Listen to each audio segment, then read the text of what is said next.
मुझे याद है शादी के वक्त एक खुशहाल शहर था, समृद्ध था, तेजी से आगे बढ़ रहा था। यहाँ उस समय हवाई अड्डे बनने की भी बात होती थी और शहर को विकसित करने की बहुत बातें होती थी। उस समय ये सब हो क्यों पाया?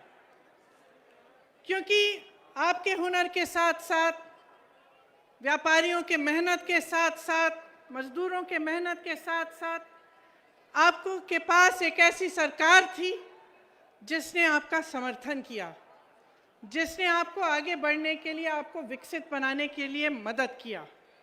मुझे याद है उस समय एक्सपोर्ट प्रमोशन काउंसिल हैंडीक्राफ्ट के लिए बनी, एक्सपोर्टरों को ड्रॉबैक मिलते थे, ब्याज की सब्सिडी मिलती थी।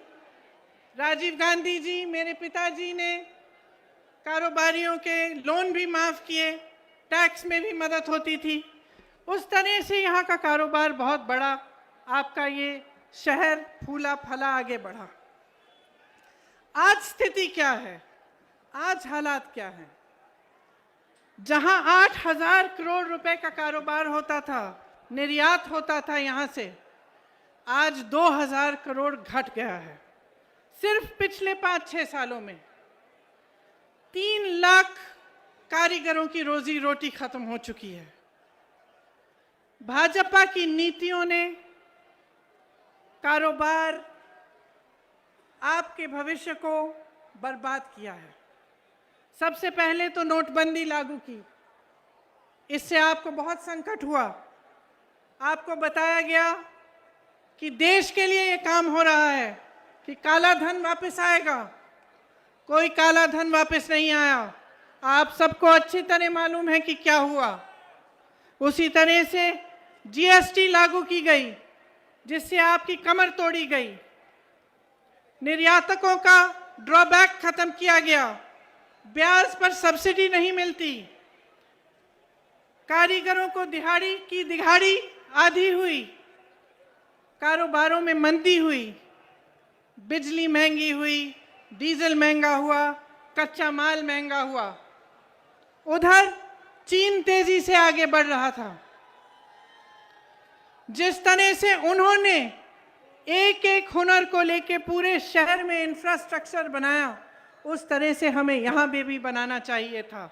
यहाँ पे सारी सुविधाएं उपलब्ध होनी चाहिए थी। यहाँ का इंफ्रास्ट्रक्चर मजबूत करना चाहिए था। यहाँ पे पूरी तरह से मदद करनी चाहिए थी ताकि आपका शहर भी विकसित हो पाए। ये सब नहीं हुआ।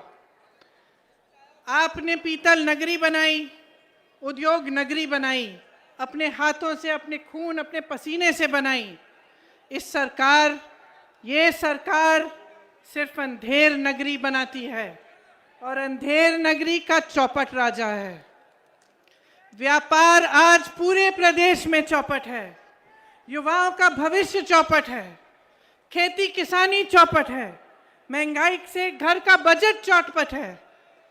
आपने देखा होगा 27 नवंबर को यूपी टेट की परीक्षा हुई। 22 लाख युवाओं ने मेहनत की, 2 सालों के लिए काम किया। क्या हुआ? पेपर आउट हो गया, परीक्षा रद्द की गई, भर्ती फिर से लटक गई। फिर से क्यों कह रही हूं? क्योंकि इस तरह से तमाम भर्तियां हैं।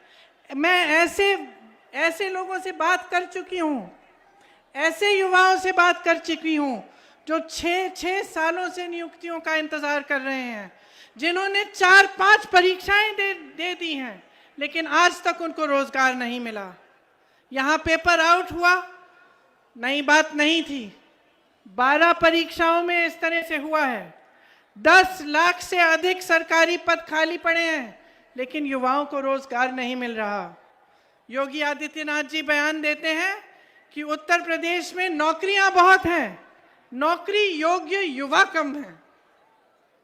अब आप बताइए, जहां जहां मैं जाती हूं मुझे ऐसे युवा मिलते हैं जिन्होंने बीए पास की है, किसी ने आईटीआई पास किया है, किसी को एमए भी हुआ है, और मुश्किल से संघर्ष करके मैं एक वाल्मीकि कॉलोनी में गई लखनऊ में, वहाँ मैं एक महिला से मिली, उसने मुझे कहा कि मैं संघर्ष करके घरों में काम कर करके 4-5 हज़ार रुपए का वेतन लेके मैंने अपनी बेटी को पढ़ाया। मेरी बेटी बीए कर चुकी है, आईटीआई पास है, आज तक दर दर भटक रही है, उसको नौकरी नहीं मिली। अगले घर में गई वही समस्या, अगले घर में गई वही समस्या। मैं कम से कम 10 परिवारों से मिली उसी एक कॉलोनी में, सब ने मेहनत से अपने बच्चों को पढ़ाया। नौजवान मेरे सामने आए, उन्होंने सब ने कहा कि हम दीदी हमने पढ़ाई की है, कहीं पे रोजगार नहीं मिलता। और योगी जी इस तरह के बयान देते हैं। ये सब क्यों हो रहा है?